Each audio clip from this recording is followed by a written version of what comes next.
How's it going, guys? Andrew here. And Connor. Welcome to another LCR podcast. Lights, camera, reaction. Episode 79. We looked it up before. Damn right we did. Anyways, guys, happy holidays. I know it's kind of late. As of this, it's what? January 15th of recording. Yeah. So I hope you guys had some fun, safe holidays. Happy and safe and holidays. If you checked, go check out our most recent video, What's in the Box. What's in the box? What's in the box? We're not going to tell you. Just go watch it.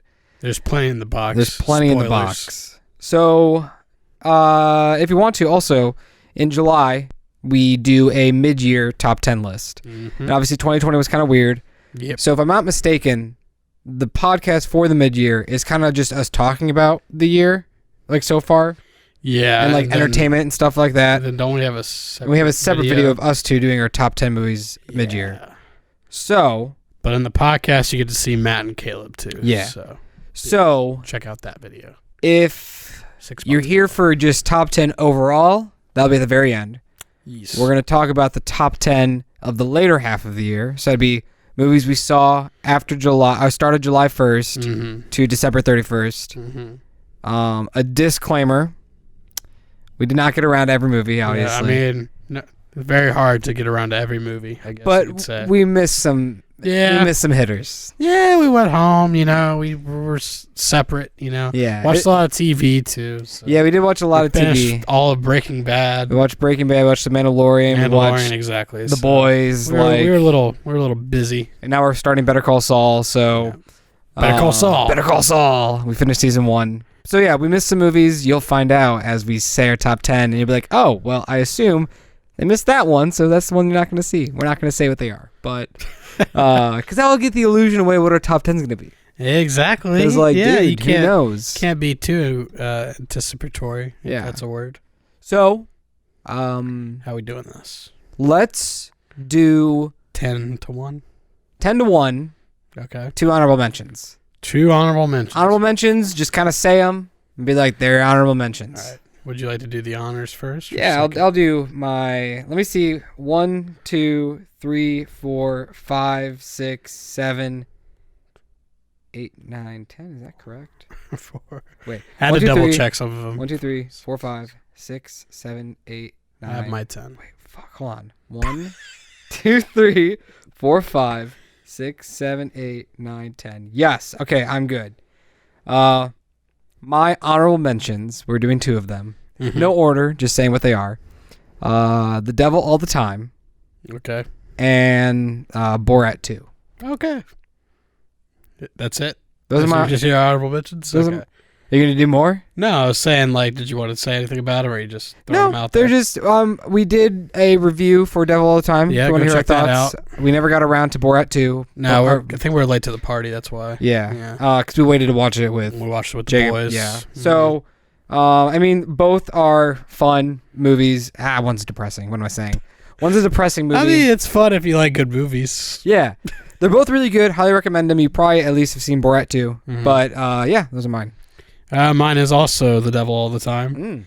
And my other would be Soul, based on my rankings. So, Okay. Yeah, we didn't do a review for Soul. But, very cute. About as good as you'd expect a Pixar movie to be nowadays. And, yeah, it's like Inside Out's weird cousin. Pretty much. That's all I'm going to say. Go check it out. I'm sure you probably already seen it. It's on Disney Plus. So Pretty much. Devil All the Time. You can check out our thoughts on that review. Not going to go. Also on Netflix if you want to go watch it. And then that's on Netflix. So Netflix original. So yeah. Yeah. You want me to go 10? Yeah, go to number 10. All right, number 10 Go coming in first. hot. I hate Face ID because half the time it doesn't work. First Cow, a A24 joint. I believe we rented this, right? We did. Yeah, we it's not. We rented this film. I don't think it's on anything. It's probably still available to rent though. Yeah. So you can rent it, but in terms of streaming, I don't think it's on anything. But yeah, we didn't do a review for this either. I'm pretty sure. Nope. Very, I mean, it's going to be boring to most people, like half the films we watch. But if you just like a very, like, low-key, kind of slow, but pretty sweet movie, it just, like, there's just a lot to appreciate from a production design standpoint, costume design. It just feels very in the time that it's shot. Mm-hmm. Not a whole lot of crazy shenanigans happen, but definitely a good film in terms of like wanting to be an entrepreneur. I think that's a good like little tale. So yeah, First Cow coming in at number 10. Awesome. So do you want to do you 10-9 and then me back to 9-8s and stuff like that? No, just 10-10, 9-9. Okay. Yeah, we'll do it that way. Sounds good. So for me, coming in at number 10, I think it was one of the last 2020 movies, the good ones that I saw of the year, which was Sound of Metal. Sound of Metal. All right. Coming in at number 10. Okay. It's a very rough movie about a drummer who goes deaf halfway through his life, pretty much. Not halfway, but like a good 20-ish years, and he has to cope with this new world that he's living in. Gets shipped off to a little community of deaf people, and I feel like the movie wanted to touch on a lot of things, and they kind of like forgot about some things, and I thought the middle dragged a little bit. But I think the first and third act are where the movie shines, and I think it's what's his name? Riz Ahmed. Yeah, Riz Ahmed. Like, dude, an amazing performance. Pretty damn good. Like, he's knocking it out. And I don't even feel like he's like trying. Like he just feels so natural in the role. And so, with that being said, it's a really good movie. Highly recommend it. It's an Amazon Prime film, so it's on there. And yeah, that's my number 10. All right, number 9, we got Beastie Boys Story, directed by Spike Jonze. I've always been a fan of Beastie Boys, so I was pretty excited to watch this coming in. I believe you've listened to their music as well. Yeah. It's been a minute since I've really regularly listened to them. It was more so like early high school, that I listened to a lot of Beastie Boys. But it's not your typical documentary. It's more of a stage production / documentary / live performance. It's pretty interesting, but I feel like there's enough energy that goes into them telling their story, and you get a lot more information in retrospect now that they're telling it, more so than you would have gotten coming after some of their records that they go through back in the day in the 90s and the 80s. So yeah, it was really awesome. Presentation was pretty cool. I mean, Spike Jonze knows what he's doing. Mm-hmm. It's on Apple TV Plus. It's a good 100-ish minutes, however long it is. So yeah, if you're a fan of their work, go check it out. I highly recommend it. It's definitely one of the better documentaries this year. Definitely. So that's my number 9, Beastie Boys Story. All right. Coming in at number 9 for me is a different documentary. Oh. The Social Dilemma. Oh, okay. Which is on Netflix. I did not watch this, by the way. It's a quick 90-minute documentary. Mm-hmm. Pretty much talking about this thing right here and all the apps on it and all the notifications and how it's pretty much fucking up the next generation. Interesting. And I think the biggest takeaway from the documentary is that they got their hands on so many ex-employees and founders of companies like Facebook and Google and like Twitter and all of that. Like, you just have all these people, like, they talk like kind of like a clickbaity like moment in the documentary is they talk to the person who invented the like button on Facebook. Oh, okay. And he's like, when we first thought of the like button, we thought it was going to be positivity, and we thought that people are just going to like something cool or something supportive. A lot goes behind everything you do on social media. And they're not thinking about it, but in the mindset of, there was the early stage of social media, so nobody knew what social media really was. And so for them, they're not going to be thinking about the negatives or what could be the negatives, but then what the like button actually has entailed, and that it's makes people a lot depressed if they don't get many likes as somebody else or something like that. And so that's just like one little thing, but it's very informative, very, I think, powerful. And like I said, it's like 90 minutes, so it doesn't overstay its welcome. But there is like a fake scripted it's like half drama sort of thing, right? Yeah, I wouldn't even say like half drama. I would say because like a portion of it, and sometimes people are talking over it as it's happening, so you're not listening to the stupid like dialogue. But like it did kind of take me out when it first happened. I'm like, wait, I thought this was like a documentary.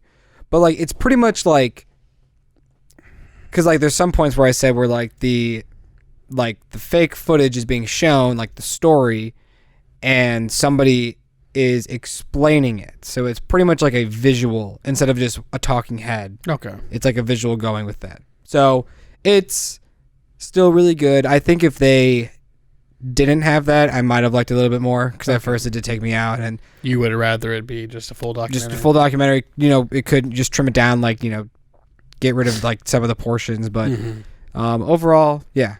Solid film. It's like I said, it's really short on Netflix, and it made me turn off a lot of my notifications. So there you go. It's taking some good out of it. Yeah. All right, number 8. This was one of my most anticipated films of the year, I believe. Don't get a lot of his movies nowadays, but David Fincher's Mank comes in at number 8 for me. Interesting. We did our review on it. Go check that out if you want more in-depth analysis. But while it's definitely not anywhere close to his best, it's still a Fincher film, and there's so much good from a technical standpoint to make up for one of his weaker scripts that he's picked up. We'll want to reiterate, it's not his brother script that we said in our fucking review. We sound like two dumbasses, but it's actually his late father that passed away in the 90s. But so what I will say is that I'm glad he was able to make it, because it was definitely like near and dear to his heart, most likely, being that it was like his dad's like passion project basically as a writer. And good performance from Gary Oldman. Amanda Seyfried was amazing. Everyone does a very solid job. It just wasn't like the most memorable, nor was it the most interesting Fincher film you'll watch. But he doesn't do a lot of dramas, so maybe stick to thrillers and people will love it more, I guess. But yeah, Mank is on Netflix, original. We got to see it in theaters, thankfully. But check it out if you're interested in the man behind Citizen Kane. That isn't Orson Welles. So yeah, that's Mank. For me, coming in at number 8, I won't dwell on it too much, but the Beastie Boys story. Okay. So another documentary. We watched a lot of movies together, sorry. Yeah. So, kind of like what he said, I remember we started it, and it was just like, oh, well, this isn't what I thought it was going to be. this is what they're doing. Yeah, exactly. And like I thought it was going to be kind of boring, but they are the Beastie Boys. It's not like somebody's giving a presentation about them. It's actually them giving a presentation about themselves. Yeah. So it was really interesting that way.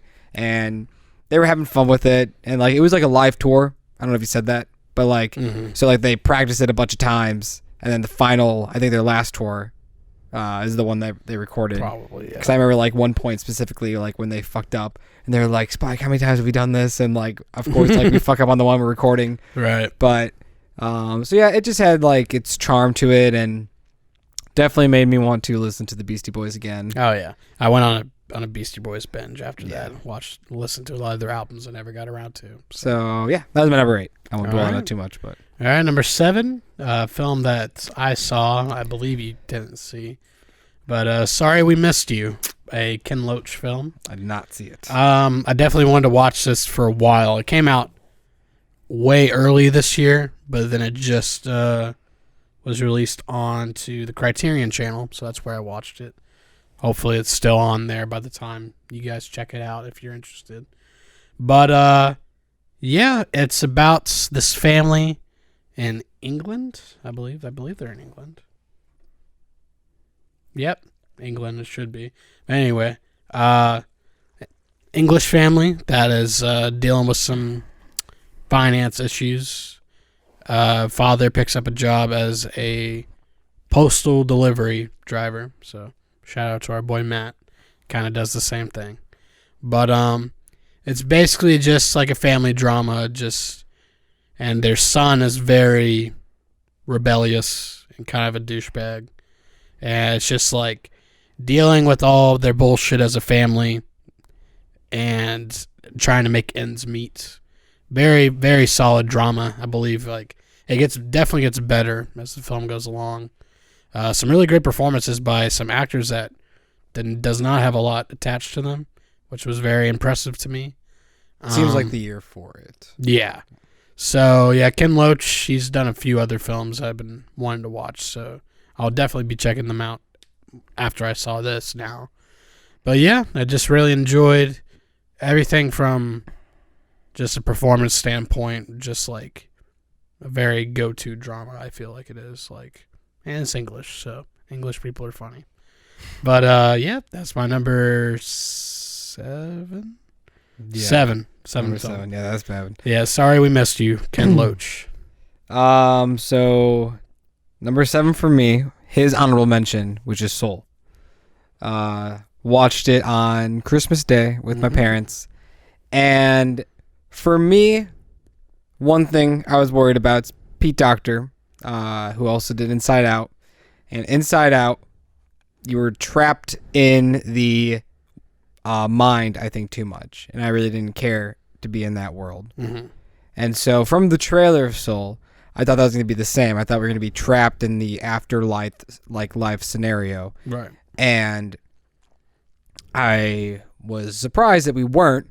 We were in it, and it was fun. It stayed its welcome, and then like you do go back to it, but majority of the movie that like I didn't see coming was when they fall back in, and I guess spoilers, everybody's seen it though, but when they fall back in and Jamie Foxx is now the cat and Tina Fey is now his name Joe in the movie? Sure.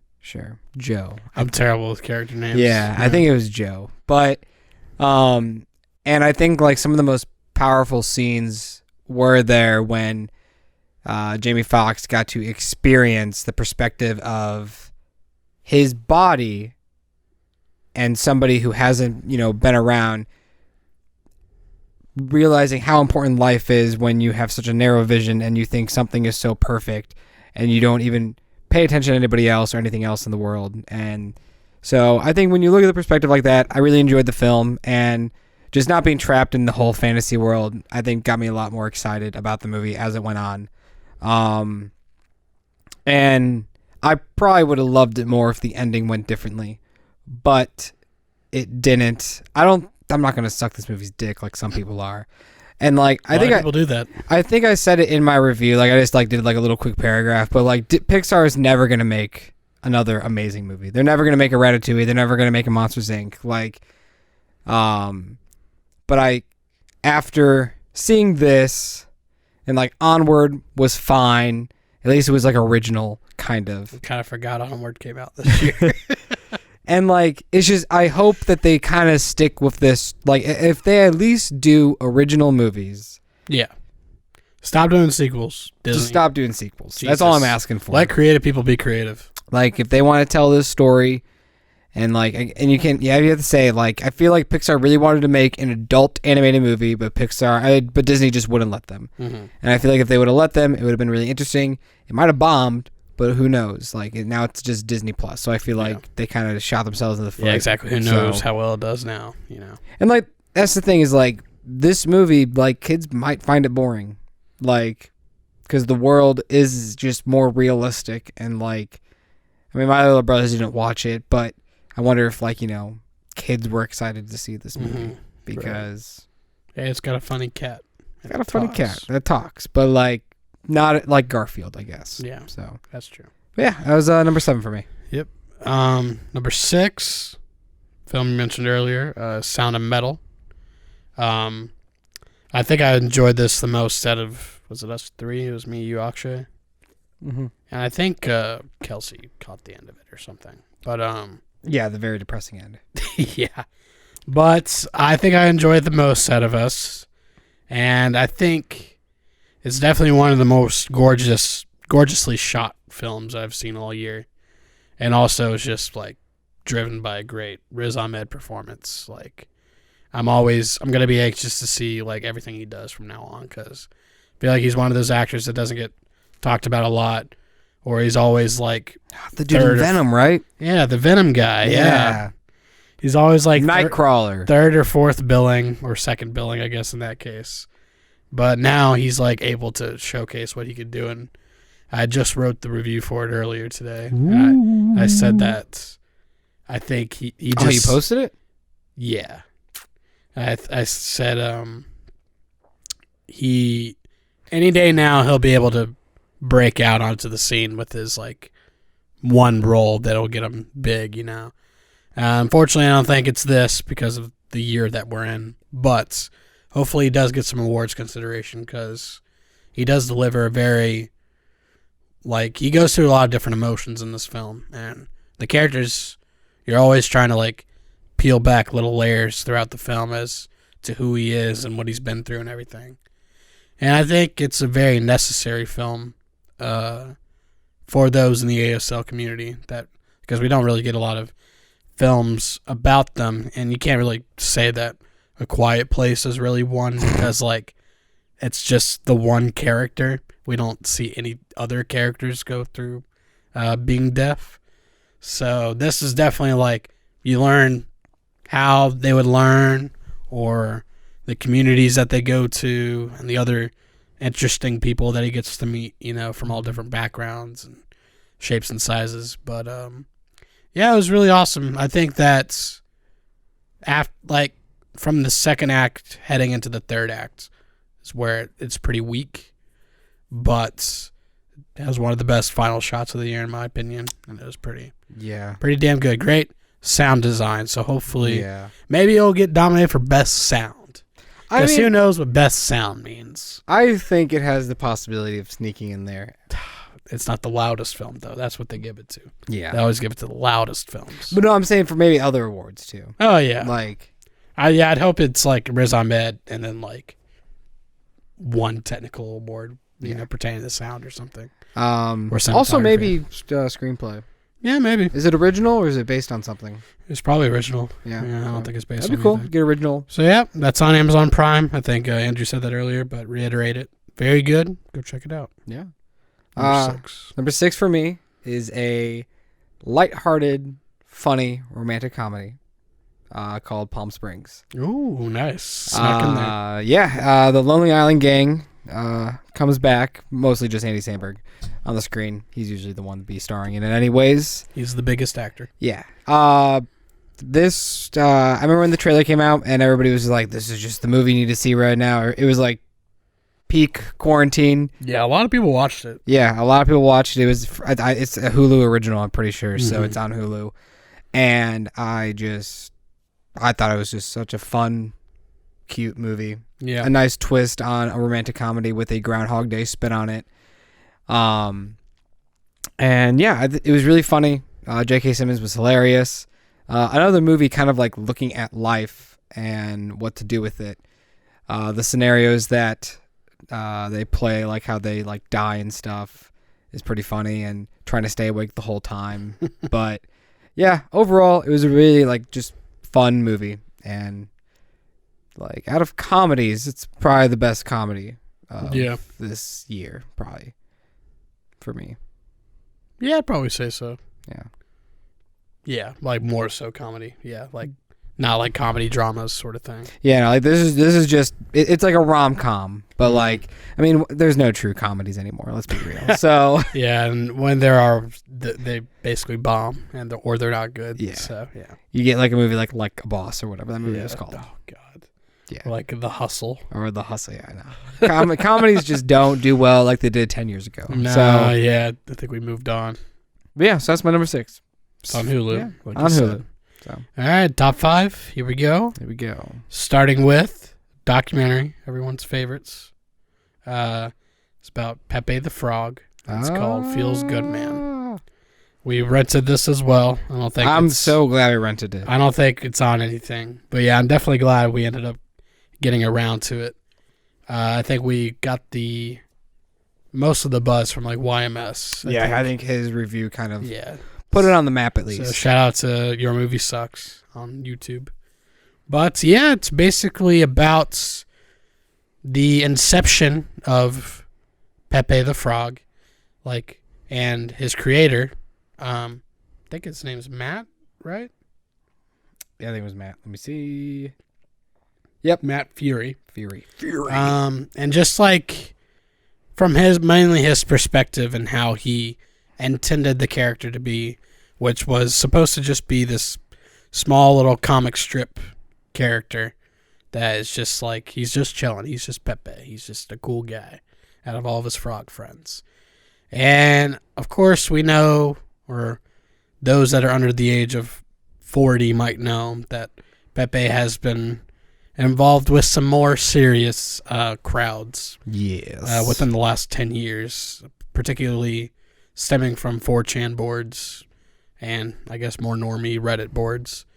And it's just a very good look at how something so just innocent can just turn into this gigantic meme. It's like, if you just want to show an old person what memes are capable of, just show them this movie. And it's tasteful and they know what they're talking about. The filmmakers know what they're talking about. It's not that other documentary. It's not pandering, like that fucking movie we watched earlier this year. But yeah, it's definitely, it's very creative with this animated sequences. I really love those. Just spicing things up from a visual perspective inside of a documentary is always nice. And yeah, definitely, it's just very enjoyable. I'm sure you can show anyone this. They'll either learn a lot or they'll just enjoy the filmmaking or the subject or whatever. So, yep, it's called Feels Good Man. You can rent it wherever you want. Sure, it's pretty cheap now. So, yep, that's number 5. Very nice. Very nice. Very nice. Number 5 for me, which will definitely be in your top 3. Okay. I'm thinking of Ending Things. Okay. Charlie Kaufman's latest film as a director, obviously a writer. Mm-hmm. It's on Netflix, and I watched this before I watched Eternal Sunshine, correct? Oh, maybe. I think so. If not, I watched both of them. They're very close together. I watched them both very close, and either this was my introduction, and then I watched Eternal Sunshine, or I watched that, and then I watched this pretty much in a week span. Right. Regardless, I knew of Charlie, but I hadn't seen any of his work, written or directing. Mm-hmm. And so going into this, I'm glad we watched it kind of in the middle of the day, because and then it kind of progressed into nighttime. Yeah, exactly. Because it is a slow movie. But it's slow in a great way, I think. And I think my biggest takeaway was after watching the movie, our conversation, talking about it, and unraveling things, because there's just a lot about death in this movie, and what's the point of life, and the title itself, I'm thinking of Ending Things. And so you go through the movie wondering who the protagonist is, and you're wondering what are they ending, or who are they ending, or what's going on. And I will kind of be vague because definitely a lot up to interpretation. Yeah, there's a lot of up to interpretation. Makes great discussions. But the acting all around is amazing. Shout out to Jesse Plemons. The man is going places, and this definitely shows it. You're not just Todd anymore. So Todd.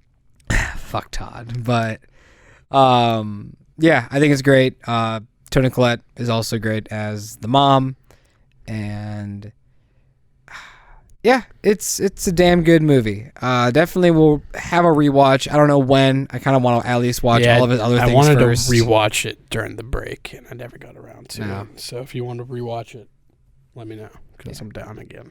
But yeah, so that's my number 5. Number 5. All right, number 4. A film we just reviewed, I'm pretty sure, before we all left.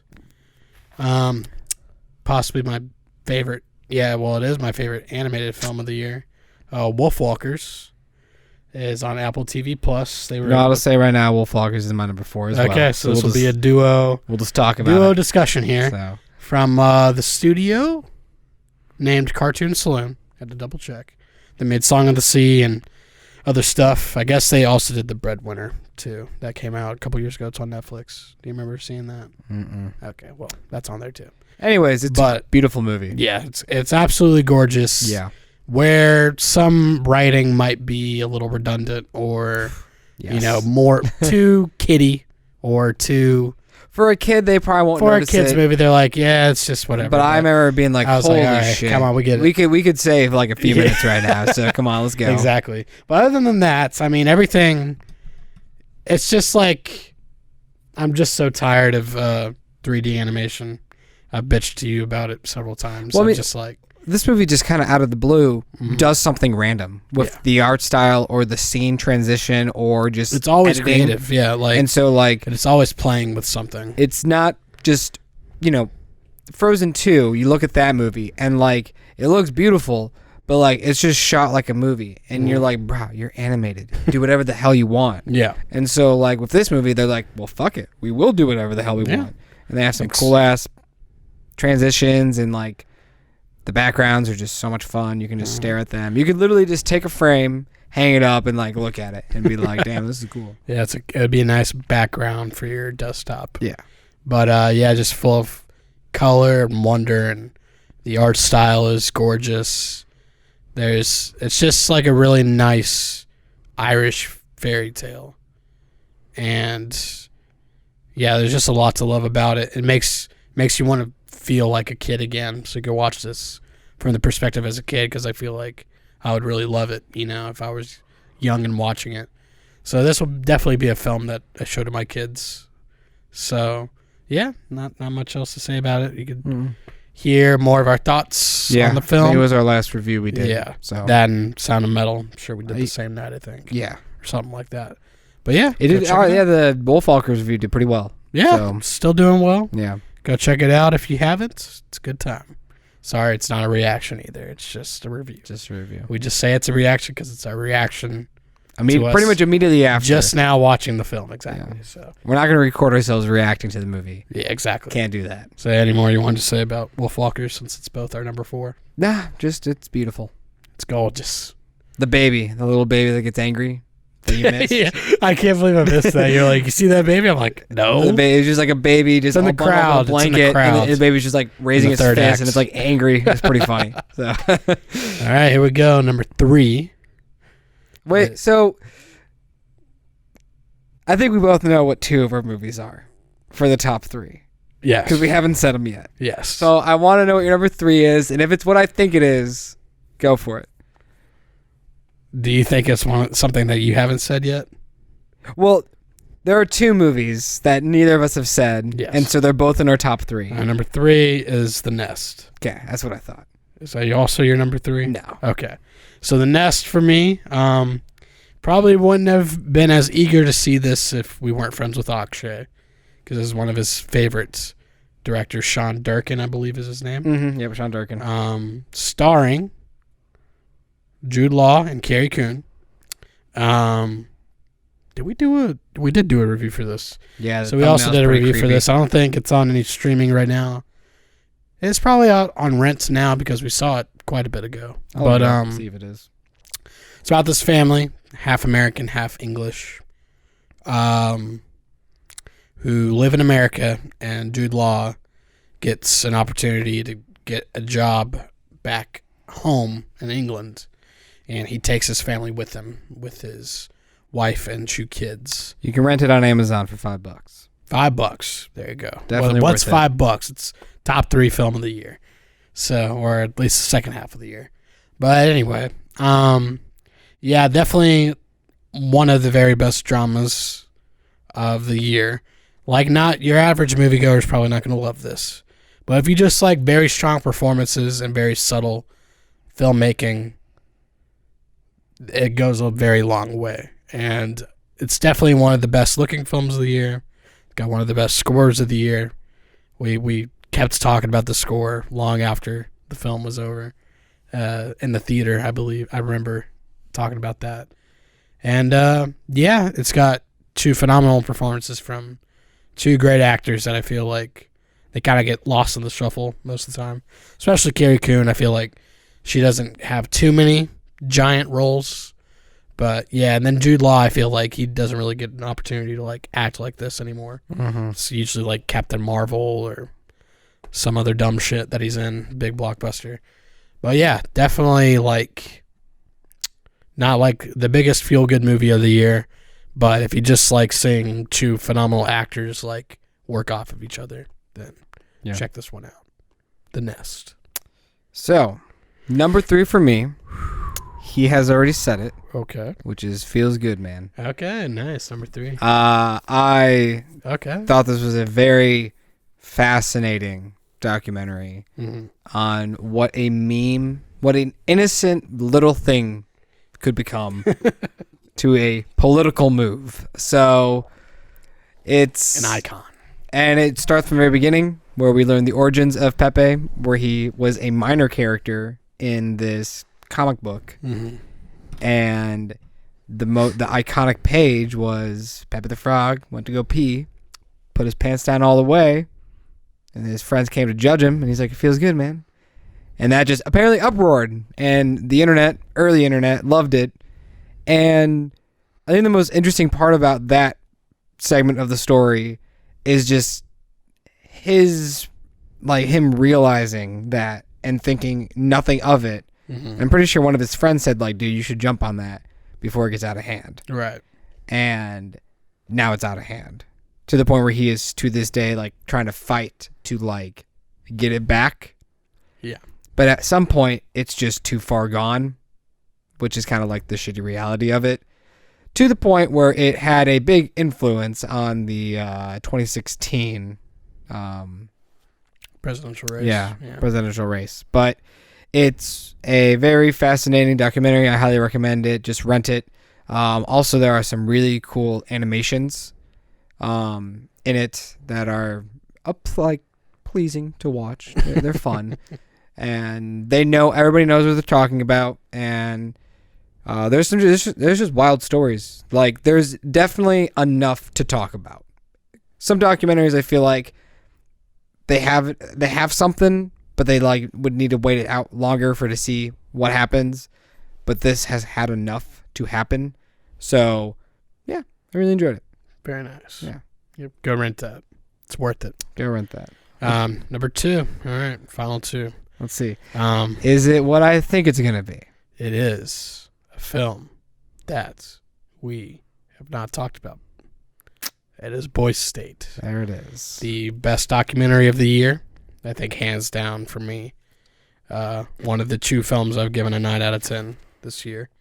No perfect ratings, but we didn't get around to everything, so who knows? Maybe later I'll give it 10 out of 10 for a film, but this is a very strong 9 from me, especially for a documentary.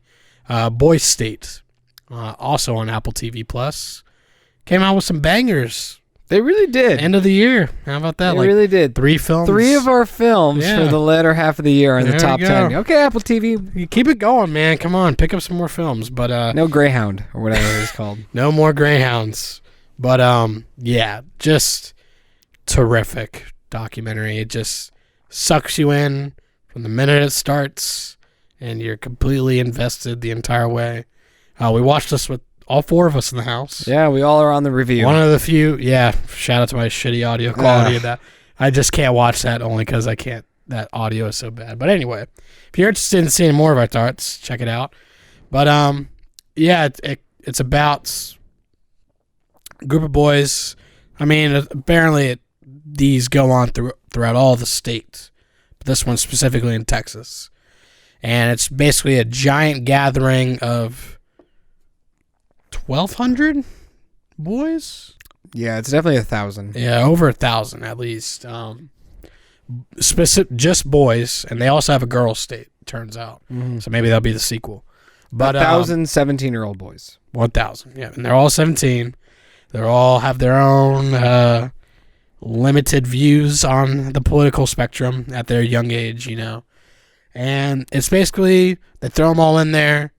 They learn about how everything in government works, the government body, what it takes to run a campaign, what it takes to run for specific spots within our government. And it's just completely interesting to me. I was pretty excited for it, but I was not prepared for how good it was going to be. A24, shout out. This is definitely their best film of the year. And while it's mostly conservative boys, like, you do get a couple liberals and then a couple conservatives. We bounce back and forth between the boys, and it's just like such an entertaining ride. Lots of emotion, and they're really invested, and that makes you invested as well. Mm-hmm. So yeah, I think it's just a fabulous remember, I definitely think like Matt was definitely like, I don't want to watch this, and maybe Caleb was too. But I remember Matt like totally like thinking like, a documentary about like the government, like, I don't want to watch this, and like we all were like, oh my gosh, who's gonna win? Oh my god, who's gonna fucking win? But I think it's just a perfect portrait of like our current political landscape, and it gives you an insight into how, damning this country could be from a political side of or perspective. Mm-hmm. So yeah, pretty phenomenal stuff. It's on Apple TV Plus, like I said, so check it out if you have a subscription. So, number 2 from me is The Nest. Okay. Coming in at number 2. Coming in hot. This movie was fucking awesome. It was everything a film nerd would love and appreciate. And the average person might think it's boring. But for us, it's cinema porn, baby. So... Gotta love that cinema porn. Jude Law is fucking amazing in it. And I don't know if you mentioned it, but the score was fucking awesome. Mm-hmm. And that was probably my biggest takeaway is how good that score was. But it's probably the best of the year, honestly. Yeah, it was a really good score, and I definitely would love to watch it again. Honestly, I would probably buy it if I ever just saw it. Buy it on Blu-ray. Yeah, if I saw it, I'd probably buy it. Hopefully, it's like out in stores or something. I don't know. And like if I see it, I usually don't buy movies brand new. But I would buy that brand new because it's, one of my favorite movies of the year. Mm-hmm. So, like, I want it because I definitely want to watch it again. It's like it's not too long. So, and it has, like, light thriller elements to it. I get more of a mystery. Yeah. It's more of a mystery. Yeah, you're trying to figure out who these people are. You're trying to figure out who the fuck Jude Law is. And you're like, something's fishy with you, man. And, like... The cool thing is that you think it could go in a million directions. Yeah. And the way it goes, I would give it so much respect because I think if this was thrown into like a big budget Hollywood movie, it would go a completely different direction and it would just be a forgettable movie. But because it has, a young, inspiring director and just a team that's very invested, I think they gave everything they could and came out perfect. It's a time period film. I think it's the 70s too. Mm-hmm. So, yeah, it's a great film and the second of the later half of my top 10. Number 2. All right. So, number 1, film you already talked about.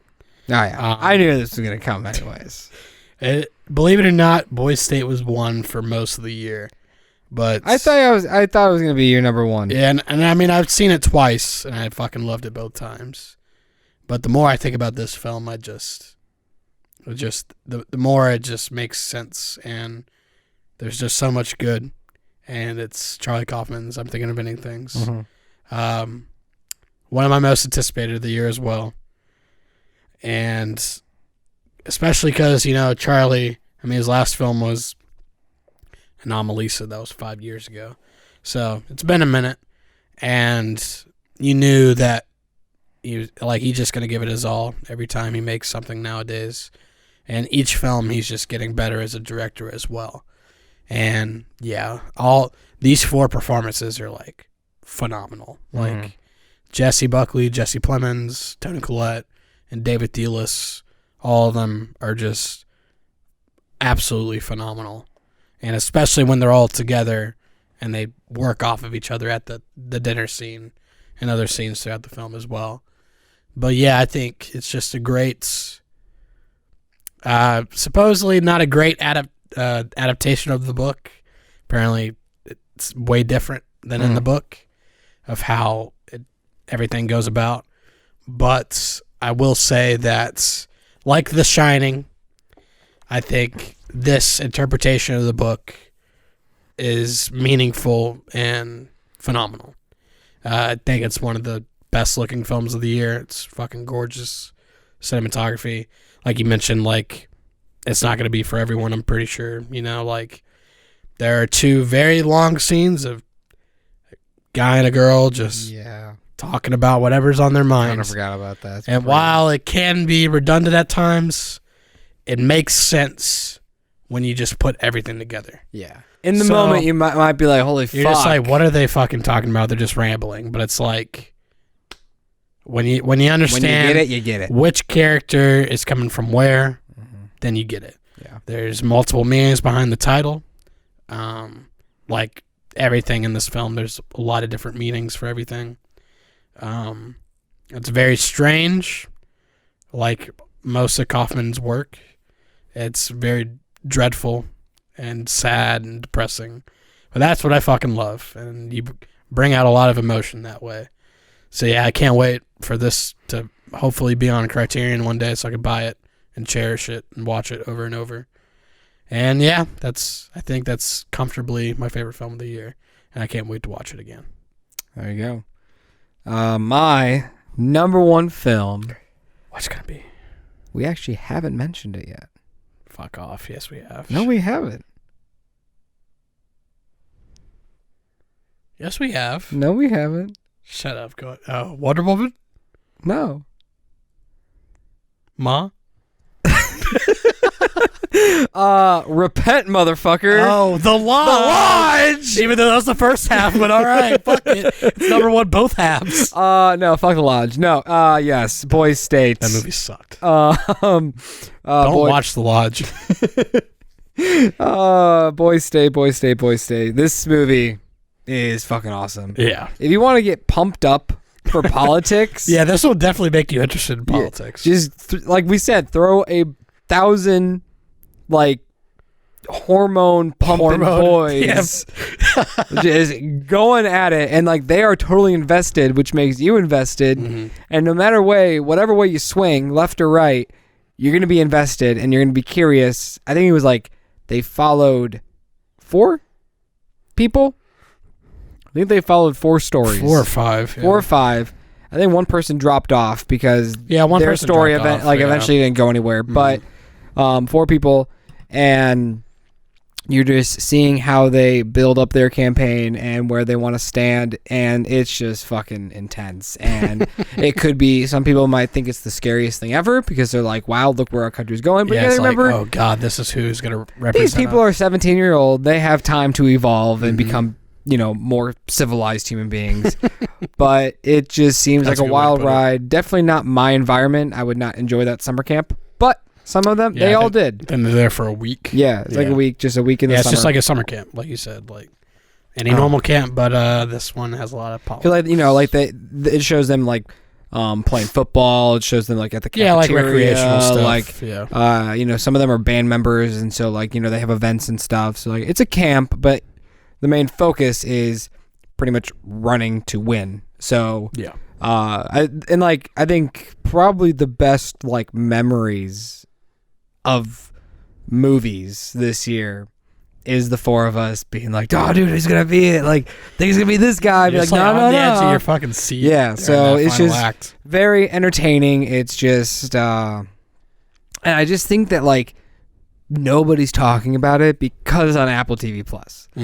And Apple TV Plus kind of sucks right now, even though that 3 of our movies on our list are in this on their They only have services. like a total of like 12 things, and like at least 6 of them are documentaries. So like that's not you're not gonna get your average viewer to watch it. Yeah, and like out of all the movies they own, I feel like they're most like one that people will like want to see. If anything, would probably be like Greyhound, because it's like a recognizable face, which is Tom Hanks. But anyways, Boys State, it's awesome.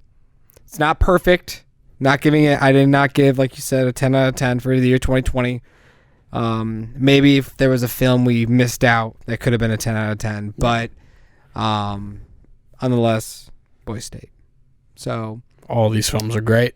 Yes, all of them. And I think my 10 was a 7, and then everything else was an 8 or higher.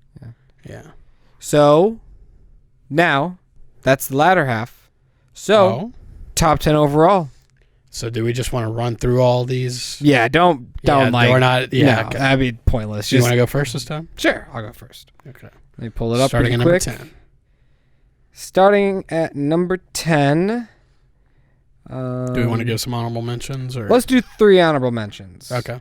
Because I got 2 throwbacks. Okay. So coming in at number 13, The Assistant.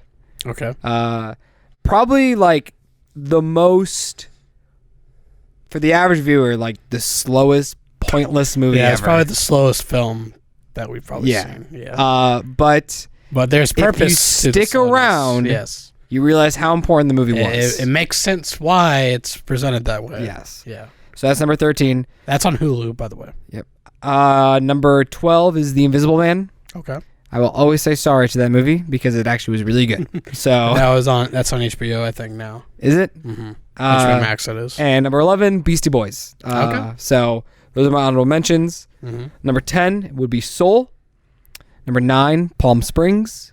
Number 8, the documentary Athlete A that we watched Okay. and it was in our previous list That was on Netflix. by on the way. Netflix about the Olympics, the U.S. Olympics, gymnastics. Mhm. There we go. That's what I wanted to say, not Olympics. I wanted to say gymnastics. Yeah, but the it's U.S. same Olympic thing, yeah. gymnastics team. Yeah, I wanted to say gymnastics first and then say U.S., but I realized what I said. I'm like, wait, they have no idea what I'm talking about yet. Yeah, forget about it. Number 7, I'm thinking of ending things. Number 6, Wolfwalkers. Number 5, Bad Education with Hugh Jackman, available on HBO as Max. well. HBO original. Yeah, it's original, even though it's not, but it is. Number 4, which was my number 1 film for the longest time, The Gentleman. Okay. Made it Number in my top 5. Wow. And number 3 would be Feel Good Man or Feels Good Man. Mm-hmm. Number 2, The Nest, and number 1, Boys State. Lovely. Solid top 10. Those are my top 10. All right. Number 13. These are honorable mentions, the first 3. My Darling Vivian. That was On number. Sorry to cut you off. You're 15. good. Okay. That was The 15. system was 14, by the way. So, My Darling Vivian, number 3. That was one of our South by Southwest films. So, very small chance you've seen it or you've heard of it. Yeah. So, you could probably rent it. I don't know if it's anywhere, but it's about what's her fucking name? What is her fucking name? Well, it's Vivian. Yeah, Vivian. Did she go by Cash though? I don't know. All right. Anyway, Johnny Cash's first wife, and it's very tasteful and very good, and you learn a lot about the Cashes. So yeah, that comes in number 13. Number 12, Beastie Boys Story, and 11, Athlete A, and that's on Netflix again. So those are my Honorable mentions. honorable mentions. There we go. All right, here we go. Top 10. 10 is Mank. 9, Sorry We Missed You. 8, Sound of Metal. 7, Feels Good Man. 6 was The Last Dance, which is now on Netflix, I believe. The Bulls Dynasty documentary centered around Michael Jordan. Very, very good. Obviously, not short. It's 500 minutes. So it's a 10-part series, I'm pretty sure. He's Yeah. counting it as a documentary Yeah. movie, though. So, because I counted the OJ one as one of my 2016 films. So be consistent. So yeah, that's phenomenal if you're into sports. If not, it's still good. 5, Wolfwalkers. 4, Bad Education. So that was my number 1 of the mid-year. And it's now number 4. So pretty solid. The Nest, number 3. Boys State 2.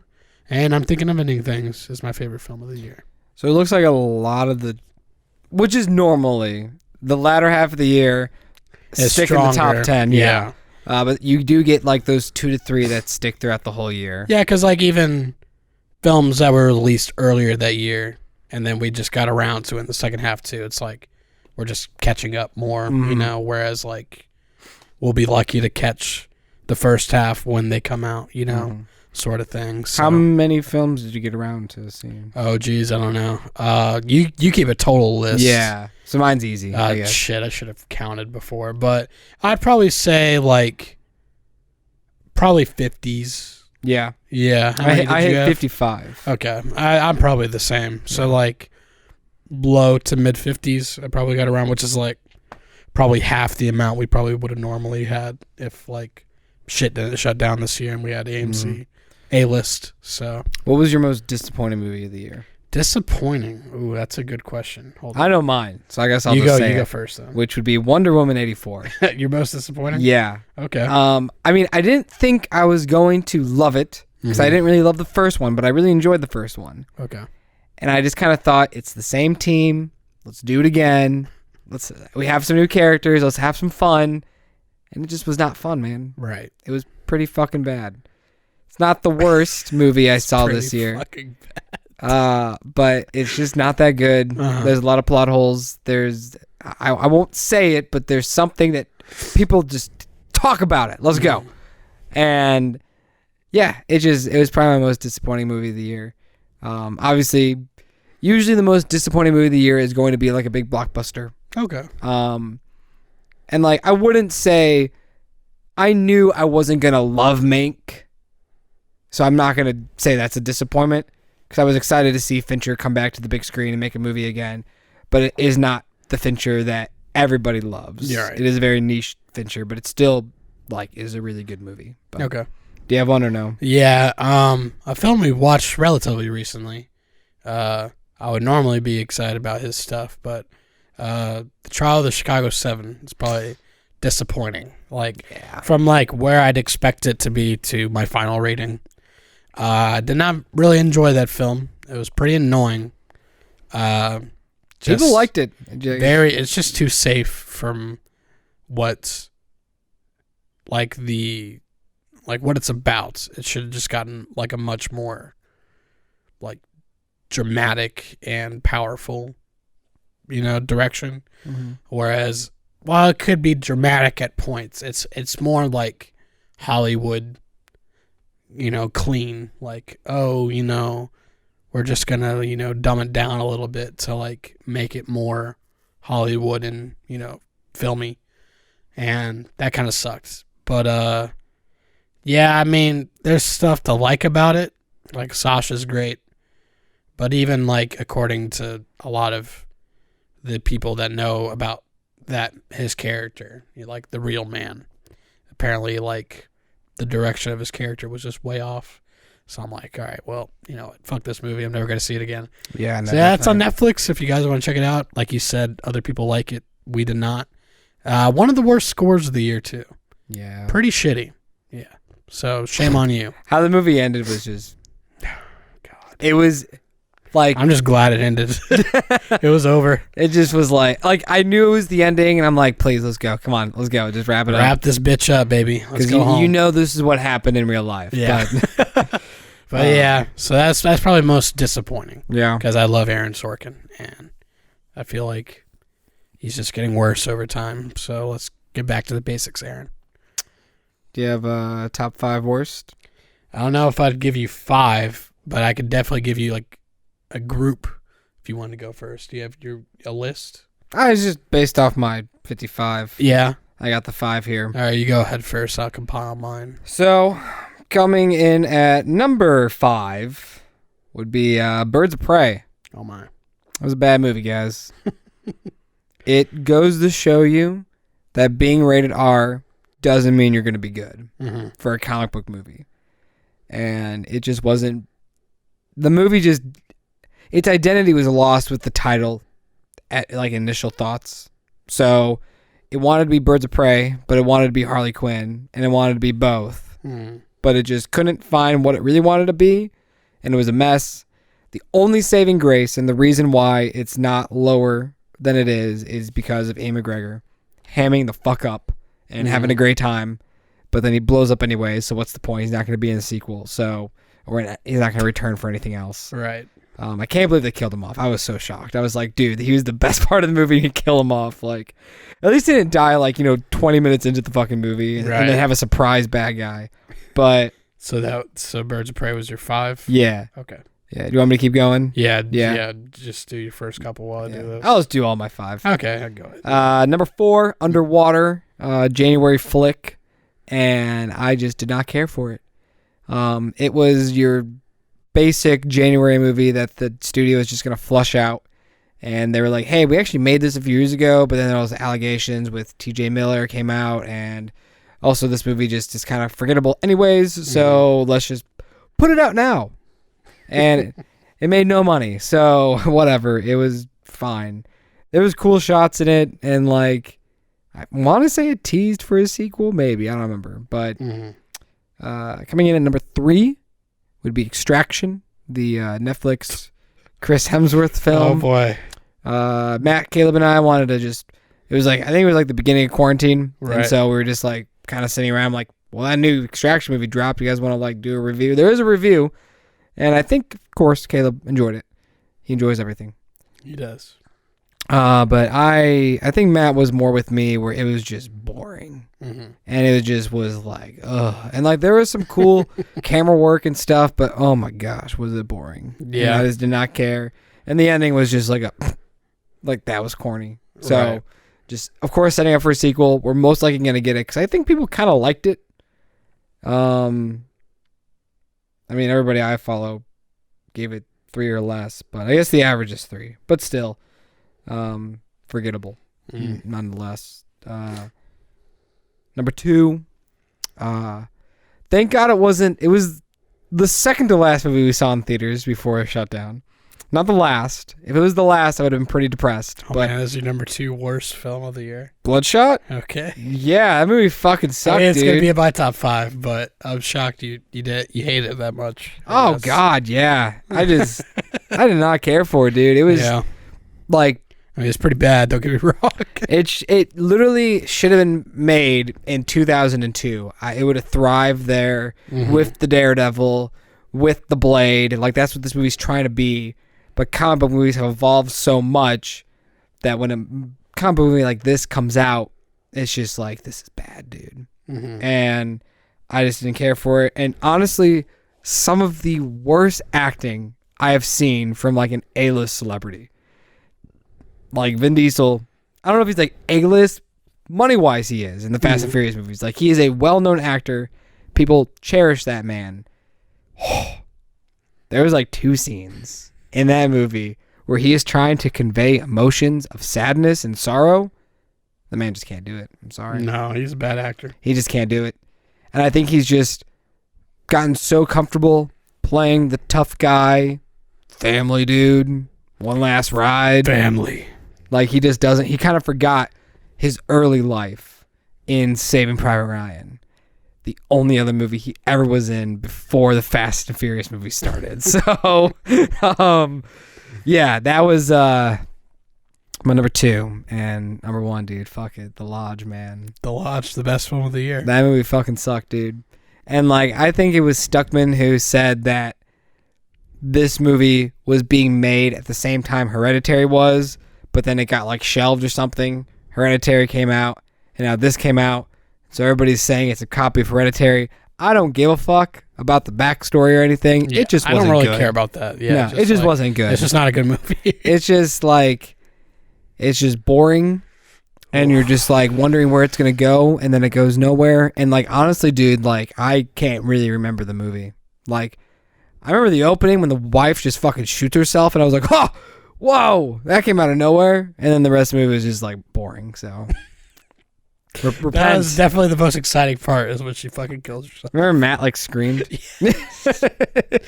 Probably woke me up. Yeah, you fell asleep. But yeah, that movie was not good. So that's the worst movie of 2020, The Lodge.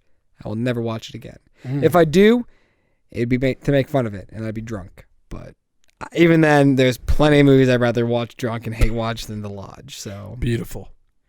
what are a few of yours? All right, so excluding the South by Southwest films. Oh God. Yeah. Yeah, no, I didn't count those. Yeah, so I excluded those once I noticed you weren't going to put them in. So Cat in the Wall. That's Cat not in even the a Wall movie. was easily going to be in there. It's not even a movie, guys. Yeah, we did a puzzle during the Cat in the Wall, so if you stumble upon that movie, don't watch it, please. God, no. It was not a good time. But anyway, number 5. I don't think you watched this. It was on Hulu. It's one of the 2 Pete Davidson movies that came out this year. Yeah, I did not get around to Big this. Time Adolescence. Man, you did not like that. I didn't No, I mean, I gave it a 5, so that's like, I didn't really hate it. But like, I didn't watch enough bad movies this year to like make a true top 5, I guess. But yeah, unfortunately, it falls at number 5. But So you're telling me you like Bloodshot more than that movie? No.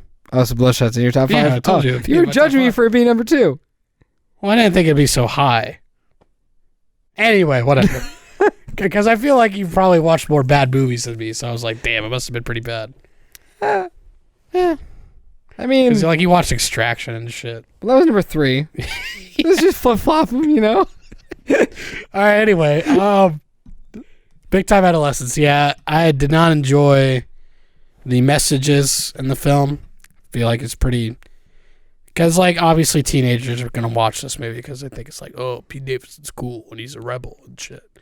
It's like, yeah, but its messaging is just very not good in my opinion. But it's fine. Like I said, I gave it a 5, so it's like, I don't really care one way or the other, but I had to come up with 5, and that was number 5. So it's on Hulu if you want to give it a shot. Number 4 is... Which one will I pick? The Vast of Night. We watched this because several of our movie Dude, that's the one movie YouTubers, everybody loved, and everybody, including Akshay and his brother, we apparently. just can't do it. I was pretty bored and was very uninterested throughout the film. I appreciate its filmmaking here and there, but in terms of its direction of dialogue, I was not a fan of. And I thought the dialogue was very, let's just say it really fucking fast because we memorized it and let's get it out before we forget it and have to do another take. And it just felt like that the entire movie, and nothing was able to breathe, or we weren't able to digest what someone says because they say everything within a 5-paragraph block of text. And for that reason, I just checked out fairly early in the film, and so did Andrew, I'm sure. So yeah, unfortunately, sorry it's on this 5, but like I said, I haven't watched enough bad, and I did not really enjoy it that much. So. Like, it's awesome on such a small budget that they got to make a movie, and it's a competent movie. Like, it's well made. It's like cool. Yeah, it just wasn't my cup of tea. It just so I couldn't get invested in that. It ain't no Twilight Zone, which everybody compares it to. It's not Twilight Zone. No. So good for you guys on the small budget, but I hope you go places. Let's hope for a better script next time. So number 3 would be Bloodshot. So I know I don't know why I was reactionary to your number 2, but it's number 3 here. I don't have a lot to say about this movie. I barely remember it. That's how bad it was. It's so bad. I wish I remember the line he said when he tried to cry. It was funny because we both laughed because it was pretty damn funny. I wish I remembered too, but it's probably on YouTube somewhere. But yeah, like you know where you're getting yourself into with Bloodshot. Like, it's like made 15 years too late. Yeah, and like. I will say it's not as bad as I thought it was going to be, but that's not saying much. It ain't like no half star. Like, I just wish Guy Pearce did better movies. That's all I want. Oh my God, he was in that. Yeah, he was the villain, the bad guy or something. So that was Bloodshot. There's a review. Go see it. Number 2, Birds of Prey. I only watched this because people liked it enough for me to give it a chance. This was like a Ready Player One situation for me. And good God, I almost got a headache watching this movie in theaters. It was just so obnoxious. I don't understand why people like what's her face as Harley Quinn. Margot Robbie. Dude, I can't stand that character. I need to take like several Tylenol before I watch a movie with her in it because I think she's the most obnoxious fucking thing on the planet. But anyway, there's a lot of energy, which I appreciate to the film. I didn't like Ewan McGregor's performance as much as other people did, and I feel like he was one of the better aspects, but that's not saying much. Yeah. It's R for no reason. You see one dude blow up, and probably a couple fucks here and there, but like that doesn't warrant the R rating. They're not funny fucks. So if you're gonna make your superhero film R, just fucking have some cool shit in it, and it really didn't. I really did not give a fuck. Dark. Yeah. Be And dark or it's really funny. not If you're being- not R and you're not dark or funny, then you're It's just like if you don't pointless. fuck with Deadpool's humor, that's fine. But at least it's different and like it's amusing and really fucked up at points. But with this, it's like a Suicide Squad was R, but I mean, it's wasn't. gonna be now. The Suicide Squad. hopefully that's better. The I Suicide trust Squad. James Gunn. But yeah, I'm sorry, DC fans. That movie sucked. That's probably my least favorite. No, I can't say that. No, Suicide Squad. Fuck that movie. I hate that movie. That's like one of my 5 Yo, least we're gonna favorite rewatch movies. it. No, Yeah. we can't. Yeah. I can't. Hey, maybe a movie hecklers. We can do it for the month that the new one comes out. Be relevant. I guess we're doing that. You gotta get me so fucking drunk to watch that movie. I can't. I can't do that sober. Anyway, yeah, Birds of Prey sucked. Don't watch it. Number 1, Repent. Repent Indeed, The Lodge. Repent. The only film I fell asleep during this film or this year. Same thing. I literally fell asleep in the movie theater, and that's all you should know because I never fall asleep in the movie theater. This was so incredibly boring.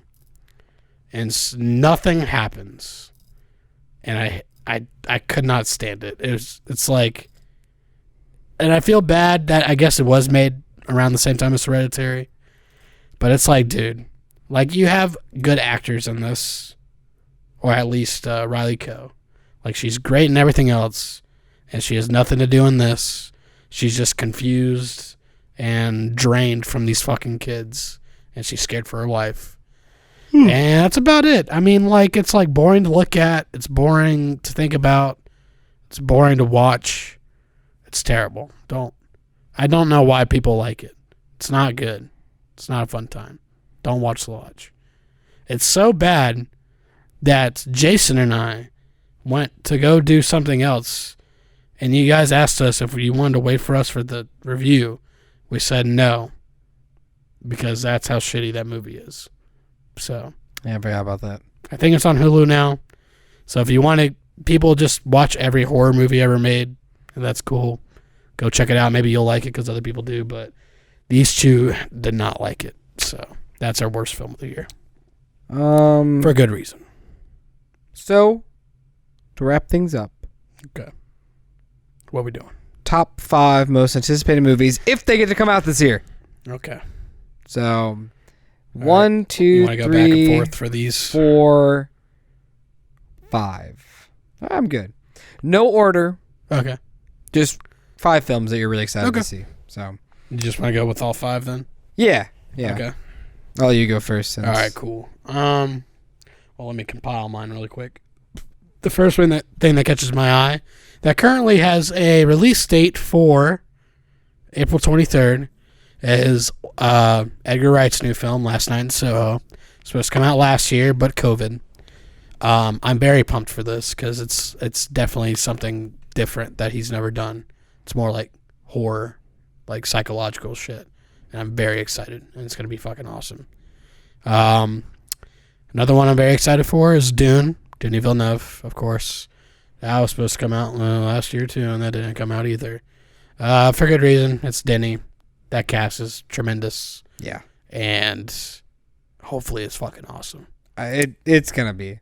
If it's not, Yeah. I will lose There's faith. at least 2 of them, so maybe one of them will be Yeah. perfect. Maybe if the sequel doesn't have to be as good, but one of them has to be good. Right. So if they Exactly. both suck, I might just change my major, even though I'll be graduated by then. Change your major. Jesus. The French Dispatch, another film that was supposed to come out last year. Wes Anderson's next film. Same reasons for Dune. It's Wes, and that cast is amazing. Both have Timothée in it. It's exciting. So yeah, French Dispatch, pretty pumped for. Ooh, what would be another one I'm excited for? That's what, 3? Mm-hmm. Let's go with. I kind of want to pick one that's like filmed or already filmed. Here, while you're going, I'll Yeah, say my you 3. pick. Yeah, you pick 3 then. I guess I'll just cop out and pick 2 of his, which are also in mine. Dune, Okay. definitely. Like, I need to see it, dude. And after seeing the trailer, I was I was already sold knowing that Denny was on it. Mm. And then when the cast got announced and the photos and then the trailer, it just kept getting better and better and better and better. And then it got delayed. And then it got delayed again. And now it's coming out, but it's probably going to get delayed again. But actually probably not going to get delayed again.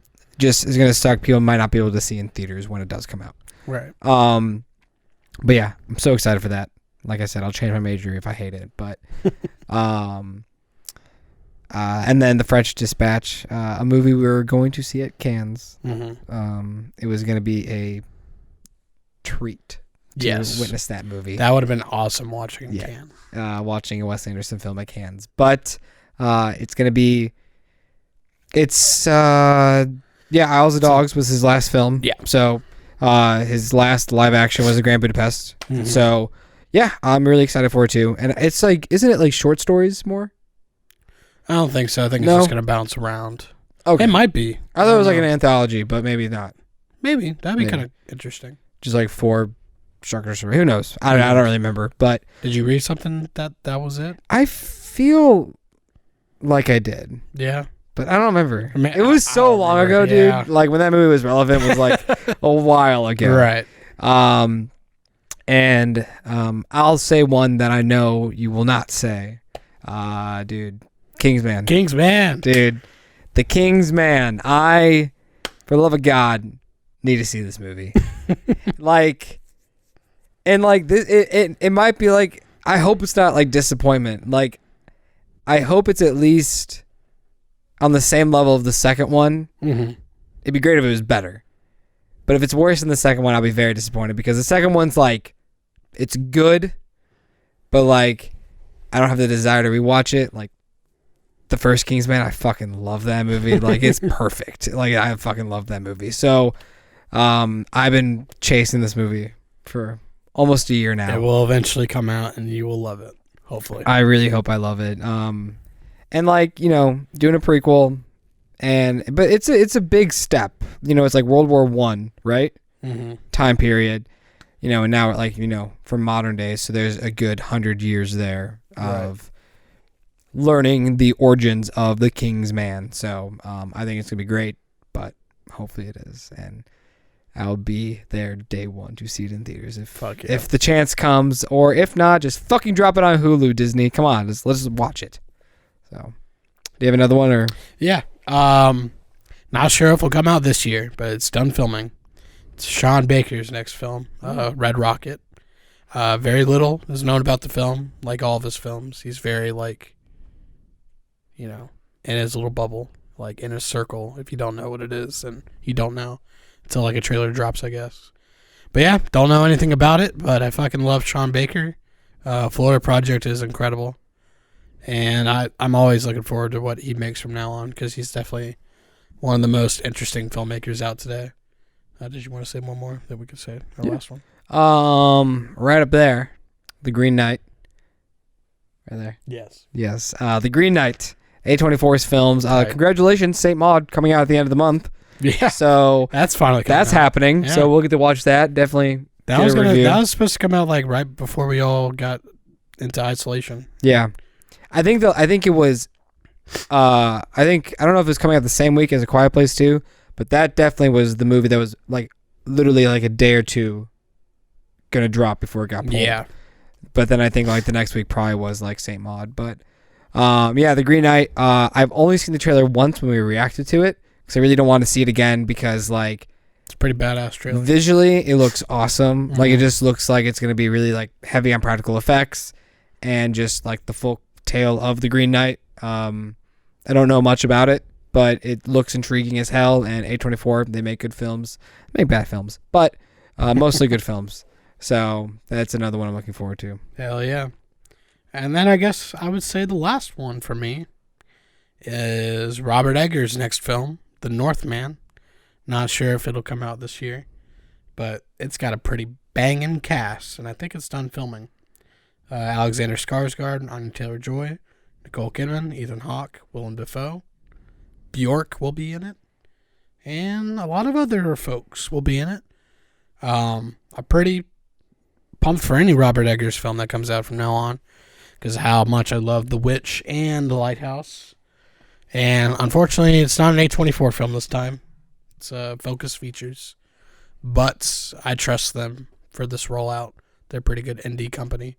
So yeah, Robert Eggers, keep it up, man. Keep pumping out those like hundreds of years ago tales, and they're all awesome. So keep it coming, baby. Same cinematographer as The Lighthouse as well. Ooh, exciting. My last one, gotta do it because James Bond's, baby. James Bond. Yeah. No Time to Die. That'll finally come out too. I just need a good spy film. You kind of, you get like your James Bond. Like 2 years later, you get your Mission Impossible. 2 years later, you get your James Bond. Yeah, So you just kind of American. you just alternate every like 2-3 years. And Kingsman. So that's like making fun of it, but Yeah. yes. This it's Daniel Craig's tip it off to the hat. Yeah, He's out of here. So I'd like to see where his world is going. I think that his Bond world that he built, I like the characters, like the world. Spectre was all right. Kind of an interesting ending. Definitely different than how Bond movies end. Overall, the movie was just kind of lackluster. I honestly still haven't seen it. Don't remember much. Wow, you haven't seen it. I kind of forgot. I keep forgetting that you haven't seen Spectre. I just saw that people didn't love it as much as Skyfall. I'm like, but I mean, like, dude, you can't. Like, Skyfall's like, fuck. Like, how are you gonna top this? That's true. It's Skyfall. It's pretty fucking good. Like Casino Royale, they're like, fuck, that was a really good movie. Quantum Salem, oof, it wasn't that good.